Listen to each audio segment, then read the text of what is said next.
Greetings and felicitations. Okay, here comes the first round. Boom. And Jeez, that was just boom. unnecessary. You kidding me? He can't be out of range? What? Greetings and felicitations, YouTube. You're all the Appy and Way here. No face cam today. Been feeling kind of cruddy, so figured I might as well not grace you all with my face. But I did want to grace you all with the replay of this fantastic battle. I was just invited to this battle randomly. Somebody just found me on Discord. I have no idea how they found me. They just asked, hey, you want to do a 1v1? And I said, sure. Why the heck not? Now this person, Badney, or Baden, something along those lines, is playing as Dardania. He selected Dardania for this, and I thought, well, you know what? I haven't done Lycia in a while, and I was having a conversation with, I believe it was Scorpion the other day about we had a disagreement about how well Lycia faces up against Dardania. So let's go through the roster. It's a long one, so I'm going to go ahead and let it play. He brought an Archer Trickster on a Chariot. As I've said in my recent video, I think this is a mistake. All of the Trickster hero abilities are only really useful if he's on foot, and you don't ever want your Archer hero on foot if you can help it. He's got 1,700 troops to my 1,100 on Ultra Funds. He has a pair of Savage Centaur Warriors, one on each side. He's got some Anatolian Swords that he put 6 XP chevrons on. He's got 2 Anatolian Slingers. He's got a pair of Shieldless Spears with 2 XP chevrons. He's got 2 Dardanian Defenders, no XP. The Dardanian Mob, a pair of them actually. He uses Heavy Trojan Chariot out back. He's got Axe Chargers with 6 XP. He's got a pair of Heavy Anatolian Swords with 1 XP each, kind of stashed out over here. My army, as you can see, I'm already on the move. I've got 2 Heavy Lycian Chariots, 2 Winged Lycian Chariots, and my Archer Skirmisher hero on Chariot. I get all the way out here, and that's when I noticed the Savage Centaur Warriors were kind of behind me. This is actually not a good position for these Heavy Trojan Chariots for me, so I'm going to go ahead and I'm going to turn around my my Heavy Lycian Chariots to engage the Savage Centaur Warriors, cause as much damage as I can, get my Light Chariots up here, try and kill some Anatolian Slingers. He does get the drop on me with the Shieldless Spears. I don't like the Shieldless Spears as a unit, but in this sense, they're actually the perfect unit to have. They're great for screening away Lycian Winged Chariots, so my Lycian Winged Chariots are going to have to fall back from this. While this battle is kind of playing out and I'm showing you what's going on here, I'll go ahead and cover the rest of my force. I've got 3 Anatolian Youths hidden in some scrubs in the far back. I adopted a very defensive position. I almost never use this strategy, but I thought, hey, I might as well. I've got a Chariot advantage. I want to try and use it. Let's see if I can't force him to come to me. So I brought 4 Renowned Khopesh fighters, 2 Heavy Axe Warriors, 1 with 1 XP chevron, and a Corybantes. This is on the 4400 rule set. I didn't think to actually count his math, but I trust that it's accurate. He did only bring 2 Dardanian Defenders and 2 Heavy Anatolian Swords, and the majority of his medium infantry is actually very, very affordable. As you can see, my Heavy Lycian Chariots, they got beat up and eliminated, and not a lot of value for them. 13 kills on this unit, and about half of an XP bar. The other one managed 25 kills and a little bit more XP, but it is at least going to run away through the Anatolian Slingers if I'm lucky. Maybe it'll pick up some extra kills. I did have to fall back with my Winged Lycian Chariots because of the threat from Shieldless Spears and Anatolian Slingers, but I am also giving back a little bit better. As you can see, I did manage to use my my Winged Lycian Chariots to pop the Archer Trickster's Chariot. Now, he has to go on foot, but that isn't necessarily a bad thing. He does have Cheat Hades, he does have Strafe, so he's activated all of his speed-based abilities. I've got my hero out this way. As you can see, there are now these Heavy Trojan Chariots that are pushing up against my Winged Lycian Chariots. I wanted to try and get my Winged Chariots around to try and get into the Anatolian Slingers again, just cause a little bit more chaos. As you can see, I've got 24 kills and 7 kills already. I see the Chariots turn around, so I'm actually going to take this opportunity, even though there's medium infantry waiting for me, and I know that they're there. I'm just going to go ahead and rush on up here and get another really big hit on some lightly guarded light infantry, and this is what Winged Lycian Chariots do. And that was a beautiful, beautiful triple shot. Used, I think it actually managed to break like 3 Chariots in there too, which is just phenomenal. And with the Shieldless Spears rolling in, I'm going to get out of there. Yeah, 2 more of my Winged Lycian Chariots dropped from the Archer Trickster's rapid fire on these triple shots. I actually hadn't seen them used to that effect before against chariots. So here comes the heavy Trojan chariots. I'm going to go ahead and get out of here. Even though I did take some casualties, I dealt huge damage. 71 kills, 48 kills. My chariots are still in this fight. I see some Dardanian mob here, so I'm just going to go ahead and charge it since they're not braced.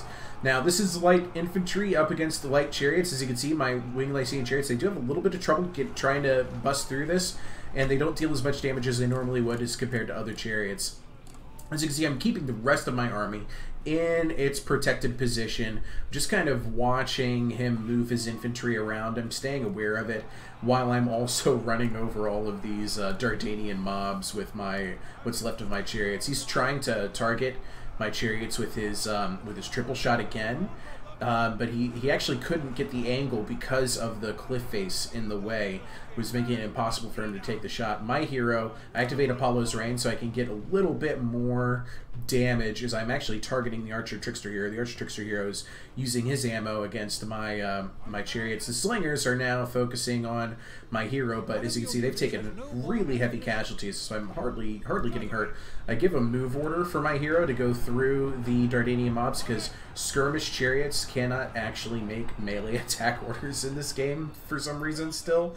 I think that's something they missed on the most recent patch, but as you can see, I'm just kind of punishing them. I need to take them off of fire at will, and I think I do eventually because I don't want to waste my ammo against something like this. But I see that there's heavy infantry over here. I know it's here. I know it's out here. I'm hoping I can get shots off on the Dardanian defender.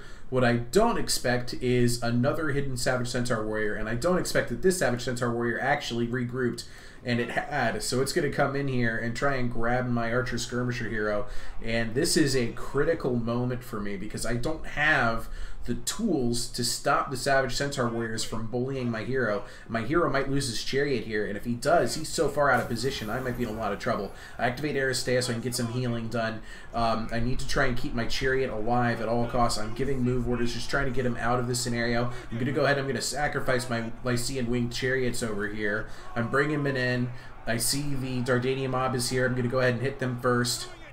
He activates his other hidden Savage Centaur warrior that I had not expected. I deal short work to this Dardanian mob, but as you can see, everybody here is now trapped. I'm gonna give up on trying to bail out my hero with the chariots, seeing the Savage Centaur warriors, and I'm just gonna order all of them to try and escape.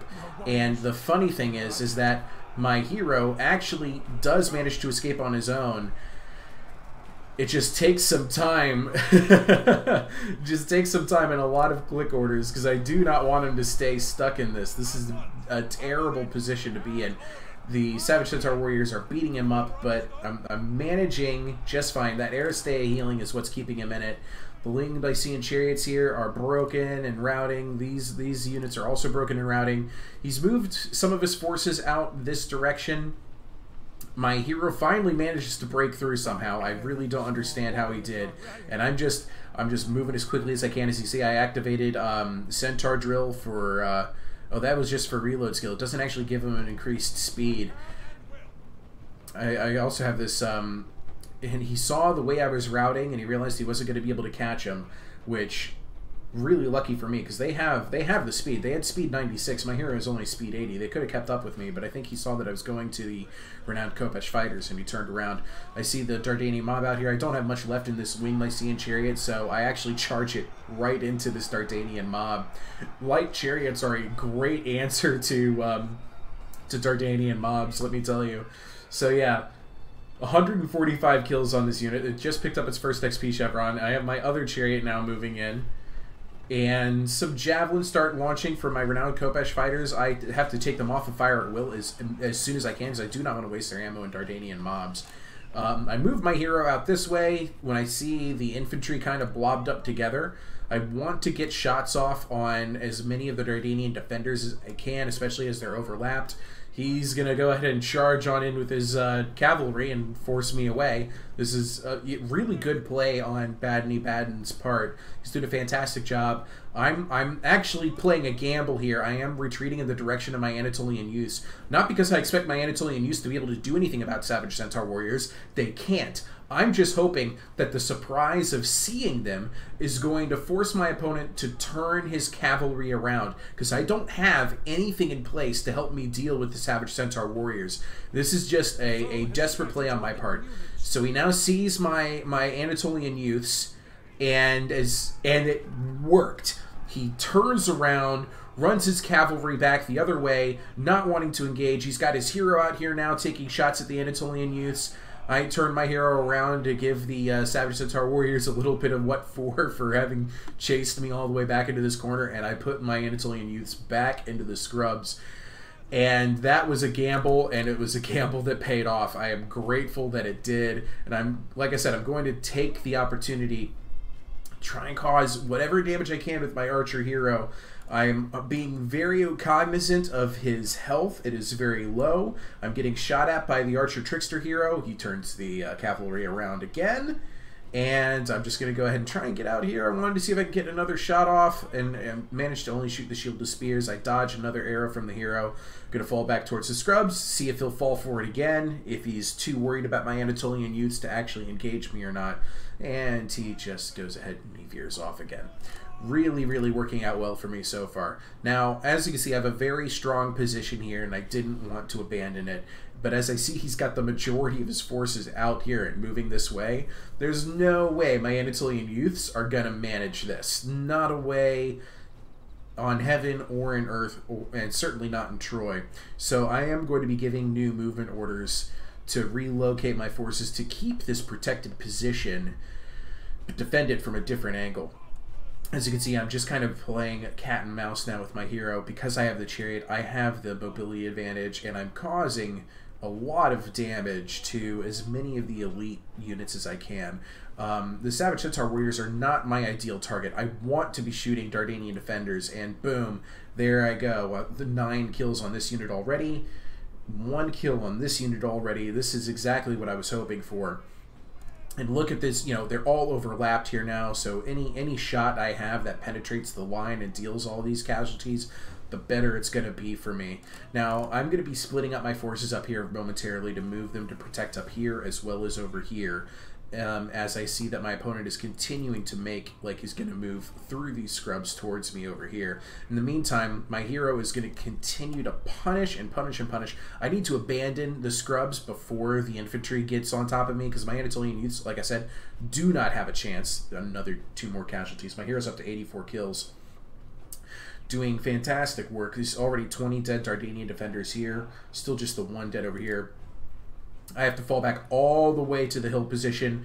My Anatolian youths are wasting the ammo that remains of the archer trickster. He still has 34 shots though, so this is gonna be a lengthy process. I get my hero all the way up here onto the cliffside. He's probably gonna waste some arrows trying to shoot down this way. It looks like I did give him attack orders, but I'm going to try and get him into a position where he can shoot. As you can see, I am moving the majority of my infantry over. I'm keeping my Corybantes in reserves because there is the threat from heavy treasure chariots. But of course, as soon as I start making those move orders, look, he's going to start moving some of, he's splitting up his forces. He's going to have some prepared to go this way, and he's going to have some prepared to go this way, because he saw that I moved almost everybody over this way. Well, seeing that he's moved back, I'm moving some of my forces back. It's like, pick your hill. I've picked it, and now he's gonna have to push me off of it, because I do still have. I feel like I have the ranged advantage by virtue of the fact that I have all of these javelins still, and I also have the archer skirmisher on the chariot still. He does have his trickster, and he does have ways he can really punish me. If he got some triple shots off into these round Khopesh fighters, I don't know what I would have done. And I just now noticed that would have been a very, very brutal awakening for me. So yeah, there's a lot of, all the heavy infantry for Dardania is coming up this way, so I need to leave more than just Anatolian youths to block the way. So I'm going to be bringing some renowned Khopesh fighters back down this direction. Renowned Khopesh fighters are a fantastic sword unit with lots of good armor piercing, fantastic javelins, and they can go toe-to-toe with heavy infantry. It's not great for them, but it is valuable. But every bit of damage I'm able to do here against these Dardanian defenders is going to be paying me dividends later on for the rest of the fight. And I'm even trying to position him so I can get shots down the flank of this unit. Some slings start coming in for my renowned Khopesh fighters, so I turn them to face the slings, just so I get the shield block chance. But the slings don't intimidate me anymore. There's so little of them left. There's a very hefty medium infantry presence up here, as well as heavy Trojan chariots. The Corybantes and my heavy axe warriors are going to be enough to slow that down. The primary fight is going to be over here with all this heavy infantry and the Savage Centaur warriors. I'm charging downhill now because I have an opportunity. This is actually pretty good. I saw that I had an opportunity to use my Anatolian youths to attack the slingers and remove them as a threat, but that was only going to work if I pushed off of this hill. I needed to push down from this hill to allow my Anatolian youths the freedom to make that maneuver. And as I pushed down with the renowned Khopesh fighters, my opponent falls back, and my hero continues to get beautiful angles. Oh, that shot just missed that Dardanian defender. And it's going to allow my Anatolian youths to escape the hill and go after the Anatolian slingers, which, heck yes, I love everything about this. So yeah, I get a charge in here. I need to take these guys back onto fire at will. I forget to do so, however. I have my heavy axe warriors in a position just unleashing javelins at the heavy Trojan chariots, and he realizes that I brought these heavy axe warriors. This is something I picked up from Air Runner. Heavy axe warriors are not a heavy infantry unit. Heavy axe warriors are a skirmish unit, and you should bring them as such. Corybantes have their first job. Anatolian swords, no deal, no big deal. They can handle that. My each one of my renowned Khopesh fighters has grabbed a heavy infantry belonging to Dardania. I get one of my Anatolian youths back to do a rear charge. And heavy Anatolian swords have resistant to flanking. I'm just going to leave this one Anatolian youth to chase these two slingers. Clearly they have a speed advantage. They have 48 speed, I only have 37, but hey, I'm okay. Totally happy with this. I did bring this Anatolian youth back to chase the weak Savage Centaur warrior. This healthy Savage Centaur warrior, though, just gave me a horrific rear charge into my renowned Khopesh fighter, so I'm going to use this Anatolian youth. He showed that he was afraid of the Anatolian youths, so I decided I was just going to keep chasing. If I just kept pursuing, maybe I'd have an opportunity. The shieldless spears and the Anatolian swords get all the way down here and past my infantry. My Corybantes is the only thing really to slow them down and get into the back of my renowned Khopesh swords. This is the disadvantage that you face when you play against Dardania, is that they will always outnumber you, and you can't always be in a position to fight them. So my renowned Khopesh swords here, they beat this heavy Anatolian sword, and now they're able to turn around and focus on the shieldless spear. Shieldless spear is not a fantastic unit, so the Khopesh fighters are going to make short work of them. You saw I just actually ordered a move order so I can get a rear charge, sort of, into this Dardanian defender. Anything I can. I'm out of ammo now, so I can actually make these melee orders. Here, out of ammo, 146 kills. Amazing job. Like I said, I'm still chasing this Savage Centaur warrior with this Anatolian youth. My heavy axe warriors have gotten engaged with some shieldless spears. The shieldless spears were actually winning that fight, but they saw the Corybantes coming. They want none of it. Corybantes with 89 kills just from fighting that Anatolian sword. And we're both doing the same thing now. We're using our mobility units to try and cause as much rear charge havoc as we can. I'm using my Anatolian youth here to try and get into the back of this. I've left this Anatolian youth out there. I caught one of the Anatolian slingers and shattered it. The other one broke, so I'm bringing the Anatolian youths back. I'm chasing some... actually, that's a move order, not a chase. I thought I was chasing that Savage Centaur warrior with my hero. There's still plenty of threats left in the field. This is looking very bad for me. Balance of Power is saying that Dardania still has this. I did get this heavy Trojan chariot kind of stuck in this fight. My Corybantes ran downhill and caught the shieldless spear. Maybe I can eke out a victory against the heavy Trojan chariot with a heavy axe warrior. That'd be a real coup, but nope, my heavy axe warriors break. 26 kills to their name. As you can see, the Savage Centaur warriors are still running all over me, but they are taking pretty bad casualties.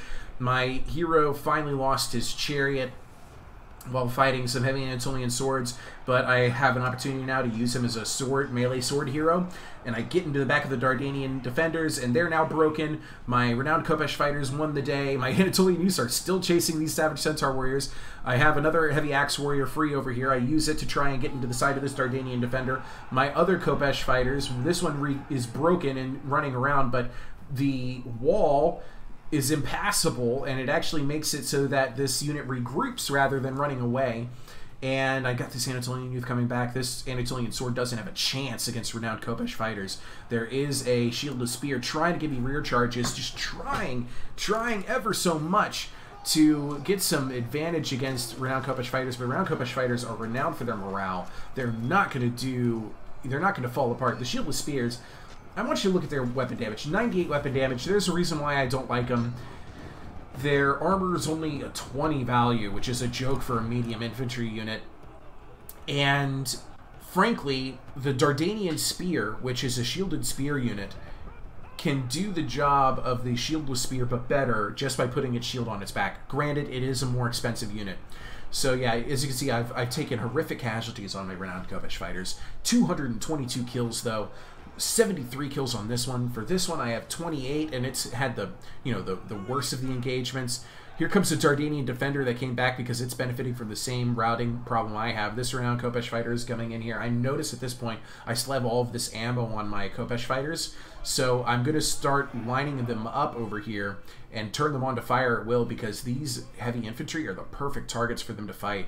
My hero is managing even more kills. He's broken this Dardanian Defender. My Heavy Axe Warrior is broken now. My Corybantes have taken a lot of damage.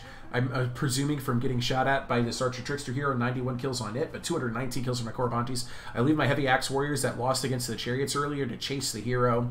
The Heavy Trojan Chariots are broken. Look at this. The Centaurs just do not quit. This one did. That one quit, but this one charged right into my renowned Khopesh fighters, managing very well. Here comes another Shieldless Spear charge. I've got my infantry escorting my hero, a Shattered Dardanian Defender, and Heavy Anatolian Sword by virtue of Khopesh fighters and their javelins. The Savage Centaur Warriors are circling around. I'm going to go ahead and charge them with my hero. Hero is a perfect unit to fight Savage Centaur Warriors if he'll let me fight them. And yes, that's right, you saw my my Anatolian Youths are still in this, and they're still trying. That breaks the Savage Centaur Warriors. Here comes javelins from a Dardanian Defender for my Corybantes. As soon as I saw the volley, I went, oh, I see you. And I'm going to attack them. This it's wavering. It's very close to being out of this battlefield. I want my Corybantes to take care of this, and maybe also stop these Savage Centaur Warriors as well. And, just taking a quick inventory of the battlefield, my opponent starts falling back. I still have some units that are broken myself and regrouping. He's going to try and retreat with his Shieldless Spears. He's hoping his Chariots will regroup. He's running away. He's got this Axe Charger out here. He's got his hero out here. You can see that my whatever's left of my Heavy Axe Warriors is now running away. That Shieldless Spear is shattered. My Corybantes have grabbed the Dardanian Defenders in the woods, as have my Anatolian Youths, and my hero is walking over into this battle. Everybody's got a job to do, and that's a Shattered Dardanian Defender. Another big victory for me. The hero has found my Corybantes and is taking shots. I activate the shield wall formation since they are in melee battle here, but that's not going to save them from the arrows of the Archer Trickster. Look at all of the shattered units still in play. This Savage Centaur Warrior just broke. I'm fighting it, but I am taking casualties. His own hero just killed one of his own Savage Centaur Warriors. I hate when that happens, but he is getting beautiful shots against my forces. Still have broken units. I have this Heavy Axe Warrior engaged in this pursuit of these Shieldless Spears. But those Shieldless Spears, speed 30, they're staying ahead of my Anatolian Youths and my renowned Khopesh fighters because of that speed advantage. It's rather miraculous. And just like that Axe Charger shatters just from the casualties it's watching. The balance power is now very solidly in my favor. The fact that I have Corybantes is really working out for me. They managed to catch the Savage Centaur Warriors, which were slowed down due to the scrubs. They're at 33 speed. My Corybantes are at speed 40 because the shield wall formation effect had just ended. They did manage plenty of kills, and now I realize it's about 2 units. It's about the Archer Trickster hero, and it's about the Shieldless Spear, and they're moving to rejoin each other, which means I am poised to attack them from 2 directions simultaneously. He notices that at the same time, and instead of having them just reunite right here, he's going to start falling back even further in this direction so that he can try and face me on more even terms. A really, really lucky moment for me. As you can see, I was in single line formation. That hero almost killed a bunch of Korbantes. So I saw it and I realized I had to stop chasing the Savage Centaur warriors now. I had to trust that they would just keep running away. And now I've got my Korbantes charging for the Archer Trickster hero. They will not rout, which is the single best thing I have going for me. He needs to kill them, though. That triple shot, unlucky for him, only kills one. My Anatolian youths are going to continue to pursue him as well. He stopped his shieldless spears so he can buy his hero a little bit of time. And that allowed my Anatolian youths and Khopesh fighters to catch the shieldless spears. And even exhausted, my renowned Khopesh fighters are going to tear that shieldless spear apart. But that meant he felt he needed to double down and join in this battle, try and bail out his shieldless spear. So I ordered my Khopesh fighters to fight him. Sword units are one of the best units you can use to fight a hero in melee if you don't have another hero to do the job with. But I also have another hero to do the job with. So Korbantes, Khopesh fighters, and my Archer hero are now all engaged with his Archer Trickster. There is no Hades he can cheat. There is no triple shot he can use. He shatters, and that is the end of the battle. It was lengthy, but man, it was a squeaker. It really came down to some really, really tough maneuvers, and I'm grateful that I chose to defend my position, knowing full well that Dardania was going to come at me with numbers. That was the best strategy I think I could have picked. Now, let's look at some numbers here. Again, this is on Ultra Funds. You're playing against Dardania. You are going to see these kinds of numbers. But being that there were only 2 Dardanian mobs, that makes triple-digit kills all the more crucial. And speaking of triple-digit kills, Winged Lycian Chariots, 247 kills. Korbantes, 258 kills. Renowned Khopesh fighters, 258, 177, and a spread of double-digit numbers. The Heavy Axe Warriors, which only cost 650 funds, 22 and 26 kills. My Anatolian youths, honestly, they did better than they had any right to be just by warding off cavalry as much as they had. They wouldn't have had a chance against those Savage Centaur warriors. They really wouldn't have. Now, I say this, and I'm making it sound like Badney Baden made a mistake, but I don't want you to think for an instant that this is, you know, a new player. He gave a fantastic battle.